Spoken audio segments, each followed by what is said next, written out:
има исто една многу добра изрека. За ти да уништиш една нација, тебе не ти треба војна. Уништи го образованието. Кога почна, може би е прегруб збор уништување на образованието, меѓутоа ние немаме здрава реформа на образованието. Јас, овака како што гледам, за мене, ти, ако сакате Кембридж, сакате Болоња на универзитети, вие не можете да ги презимете тие работи ако не ги адаптирате на наши услови. Мене, таа деветолетка и тоа Кембридж ми е жива глупост. Затоа ќе кажам бизнис. Новите учебници, новите нешта и така е. Да нема свидетелства. Учебници. Кој од што сака учи. Да нема учебници. Прво, реформа не може да прави една партија. Значи, реформа кој ќе дојде? Значи, реформа се знае како се прави. Прво, не можеш да немаш ти пилотирање. Апсолутно. Кај ќе го лечиш искуството? Како то ти доаѓаш и ти сега од тебе почнува се и ти правиш образовна реформа? Јас тврдам дека ние имаме генерации и генерации уништени. Ја не знам ние што и како планираме да правиме тоа деветолетка. Ја можеби делова како не знам како да го кажам тоа, па ако сака и старомодно и конзервативно. Каде го се загубивме ние од тој југословенски модел, каков таков бил, знам дека и денес сакате шведски професори, нели го цело време зборат шведски модел, ќе ви речат побогу луѓе, па тој југословенски модел беше вашиот најдобар. Што правите вие? Ние не знаеме што правиме ние. Па јас мислам дека точно она не си направивме преиспитување, дај да видиме што е добро, што ни треба. Ние од желбата, ја знаеш, Мишко, што мислам дека премногу не учеа нас на скромност многу повеќе. Во смисол. Не е спор на скромност. Не, сакам да кажам, оние кои што се одговорни да ги влечат политики, да ги креираат политиките, тие гледаат преку тоа како лична една промоција на некој личен успех наместо тимски успех на една група на луѓе кои што се нашле во дадената ситуација. Значи не може све да биде ја прва направив тоа. Се од мене почнува. Како за прв пат во Македонија, значи јас веќе станав иму на среќа што не гледам толку вести, меѓутоа вокабуларот на таа нескромност. Па не може да сум само ја најдобра, не може тие што биле пред мене директори да не направиле нешто. И тие правеле се што тие знаеле да го направат. Се од мене почнува, мислам, дај малку лабавете. Па тоа го кажам, таа скромност, па не почнува. И не ме интересира партија, соберете се, седнете и направете еден систем образовен онака како што треба. Мишко, егото. Јас сум на моќ на позиција, чекај, јас ќе бидам најдобриот, најпаметниот, не постои такво. Јас затоа велам дека е бизнис образование. Апсолутно, пошто не гледам друга работа. Јас жалам што вистина имам контакти со многу и деца и родители, мои познаници, кои што единствено кои ќе ми кажат леле ичне ми се оди во училиште, не сакам да одам, тажен сум, несреќен сум, вака сум. Мене душата ме боли затоа што ја можеби знаете како си ја чувствувам слободата што сега можам да правам јас што сакам со своите потенцијали така, уште. Така може и да говорите и треба да говорите јавно. Но Станички не секогаш јас сум зборувала. Секогаш сум зборувала. Апсолутно, господине Молиновиќ. Не може да ги немаме ние основните лектири.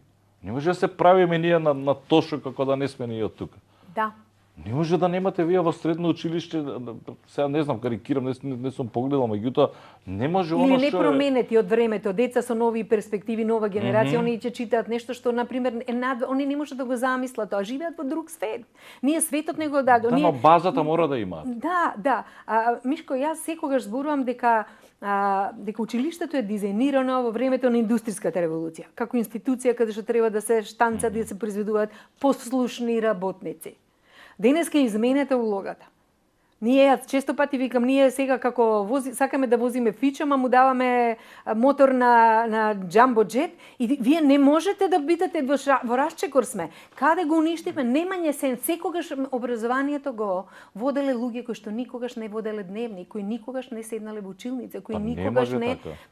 Ете тоа е од тука прво го промашивме. За како било даскал, значи тоа ако изгледа вака како даскал е голема работа е даскал. Па што ви рековме, 15.000 луѓе ние допираме со нашата професија, така е. Кои деца се излезени од ваше раци? Има некои познати деца од Леле, Мишко, имам познати деца. На пример, има една многу позната, живе во Њујорк, е фризерка. Стайлинг прави. И тоа на многу успешни луѓе. Имав еден ученик за кој што многу ми е жал, ма морам да го споменам. Му беше името Александар, не се сеќам точно на презимето сега, беше еден од најдобрите кикбоксери на 20 години. И минатата година почина. Тоа дете беше сметано од сите во училиштето во Димитар Миладинов како незаинтересирано, како, значи со сите критики дека детето не, ти си баков, тако, знаете етикетите и тие редогравати. Јас со него имав еден таква релација, многу сакаше животни, викаше кога наставниче ќе ги донесеме домашните животни. Ај викам една сабота ќе ги донесеме, он донесе едно убаво куче. И со посебен радост доаѓаше на моите часови. И кога стана тоа што стана, бев многу среќна. Ама бев многу ташна кога слушнав дека почина. Меѓутоа, знаеш што, Мишко, си го имав тогаш, вака си реков, леле, наде. Толку ми е жалова. Гледај бе ова дете кој што сите сметаа дека нема да постигне. Тој стана балкански стана овој шампион, а ние како наставници го сметавме за помалку вредно од другите. И добро е што сум му ги послушала желбите. А некој од така е, некој од политичарите има помината низ здравце? Не мора себе да ги споменете, ама сигурно имаат помината.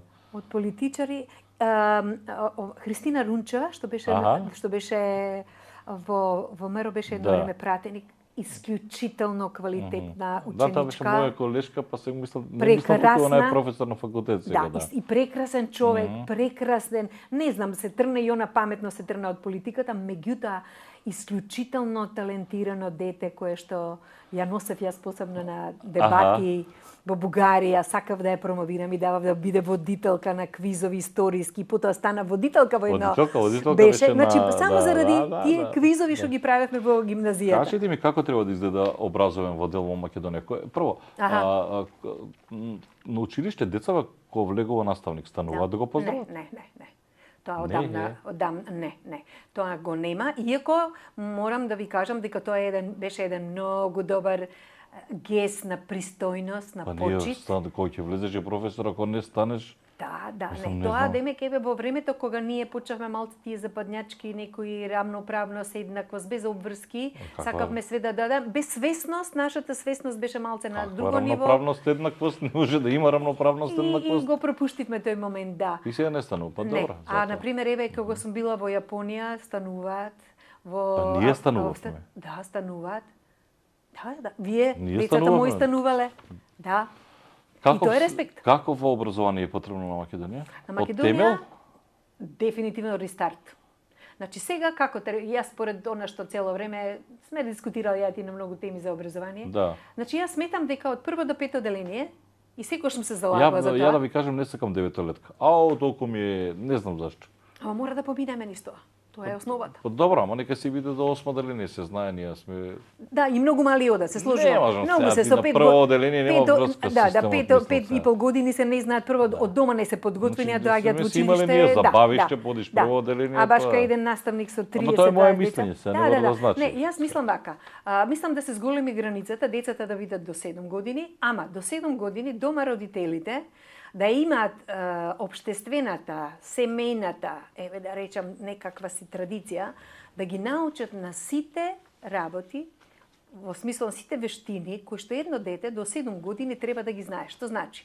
Самостојност во секој поглед, грижа за својата безбедност во секој поглед, да умее да знае да се однесува како се движи по скалите, кога се движи било каде, по коридори, по автобуси, ако иде како се движи, ако се оди во театар, како се оди во театар, ако се слуша музика, како се слуша музика. Значи, сите тие нешта да се научат дома. И потоа, одиме во училиште, училиштето продолжува со градењето на карактерот, со тоа што да има, да речеме, по 2-3 наставнички, децата да бидат не поголеми од 10 деца и внатре да се разговара за кој како денеска бил среќен, зошто бил среќен, што го прави среќен, во што сака да работи, во што ужива, во кои делови он се наоѓа себе си и од мали, да речеме, до својата, еве да кажам, до 6-7 деление, да го има она карактерно образование, емоционалната интелигенција. Треба ли ревизија на наставниот кадар? Апсолутно, 1,000%. 1,000%. 1,000%. И јас што сум викала, постојана континуирана едукација, ама не само заради некакви проекти кои што траат од 2-3 дена завршиле, туку да се да не му се дава на наставникот решение туку така веднаш, туку да ги поминува филтерите и на истражувањата од мислењето на децата и на децата, зашто е многу важни. Јас секогаш сум ги прашувала моите деца во гимназија и во основно. Што ви се допаѓа на мојот час, што не ви се допаѓа? Дали сум објективна?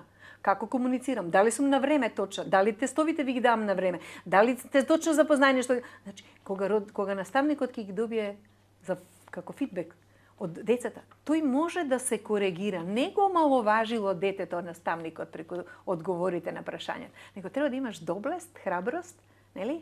Дај да ги прашам децата како тие ме доживуваат. Истото тој го кажам и на родителите. Прашате се ги каков родител сум.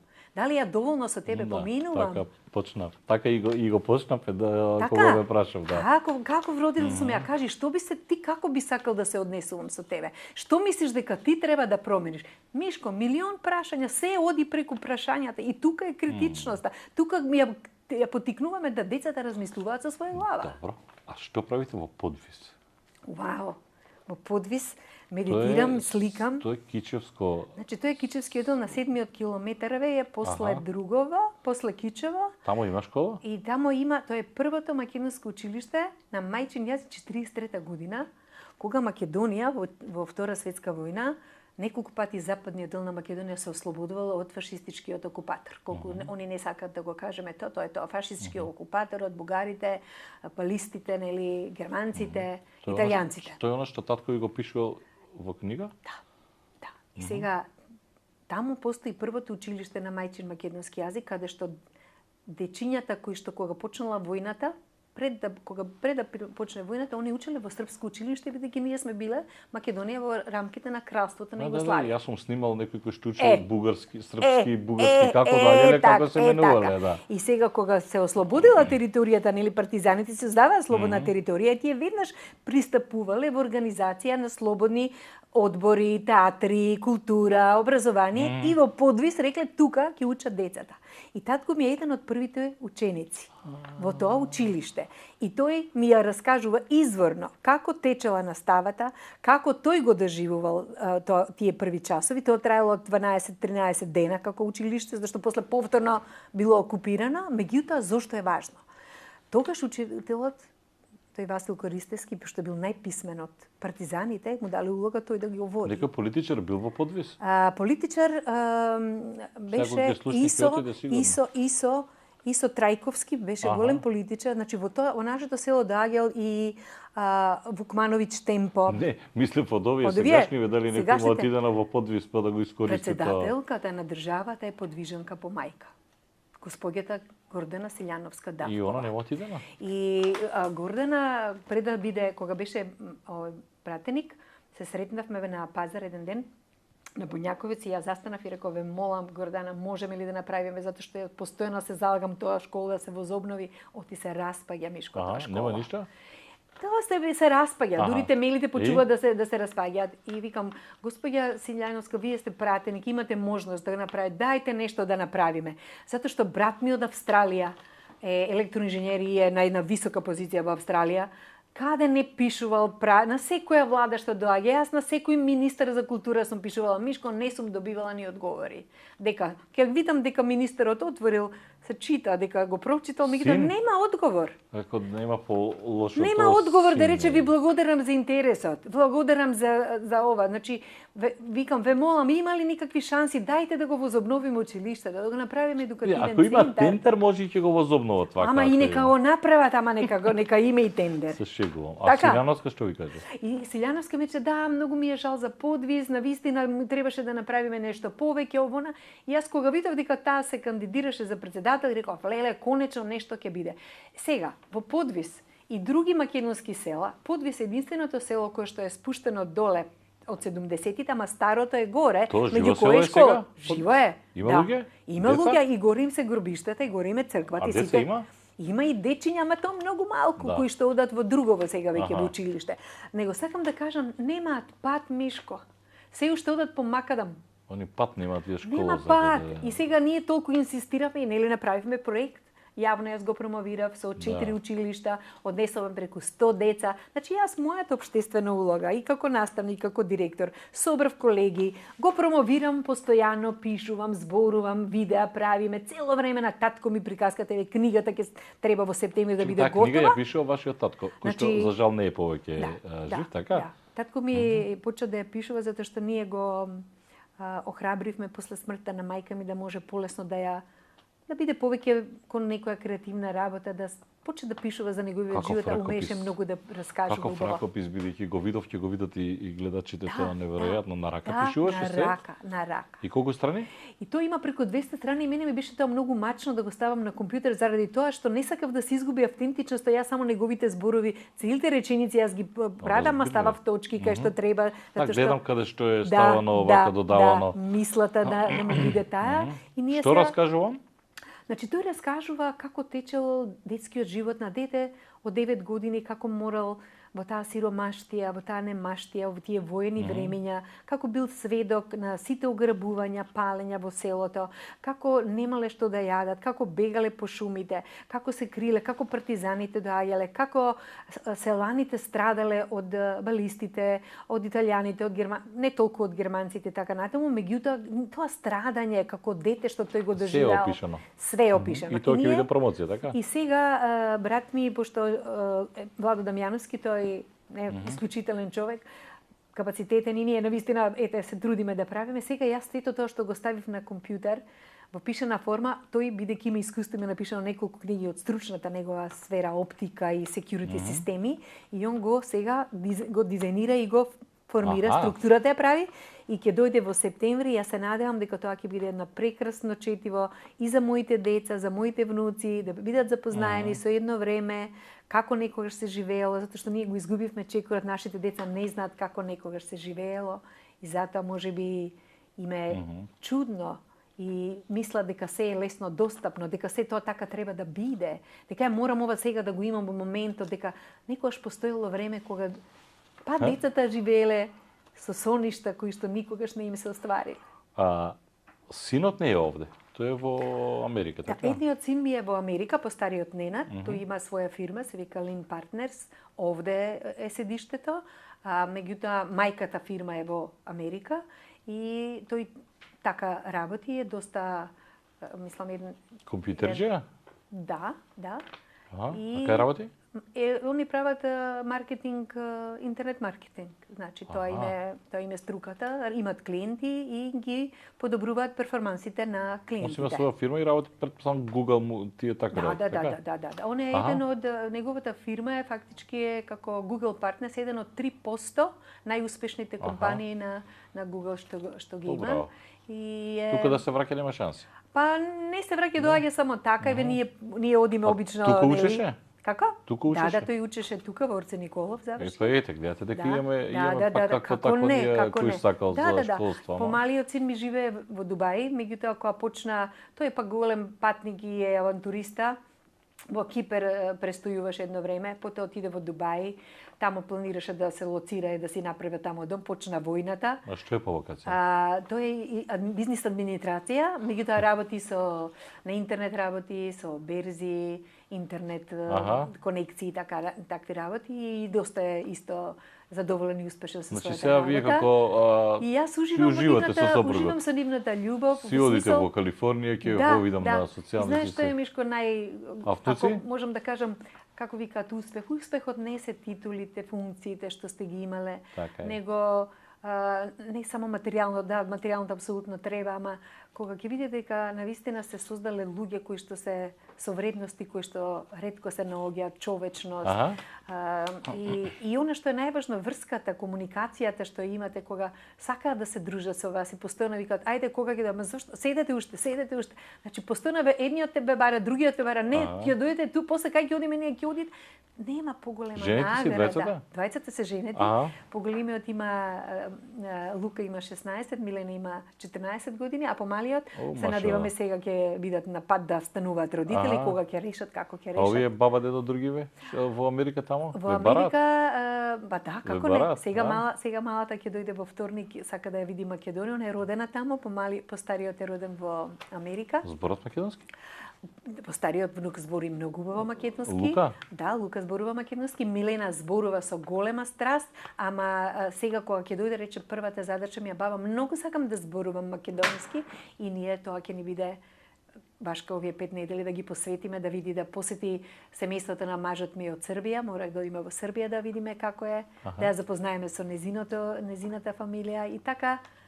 Убаво, Мишко, убаво. Навистина, јас сум бескрено благодарна за сето тоа што го доживувам и го живеам се уште и мислам дека е навистина едно прекрасно доба на влијание и берење на сето она што можеби сум го заслужила. Прв пат сум бил мојот пат до успехот со човек кој што е од просветата, од наставата и е импресивна и неверојатна е приказната и мислам дека многу има што да научат. Баш се радувам да е тоа така. Да ако оставиме печаток, ја ќе бидам пресреќна.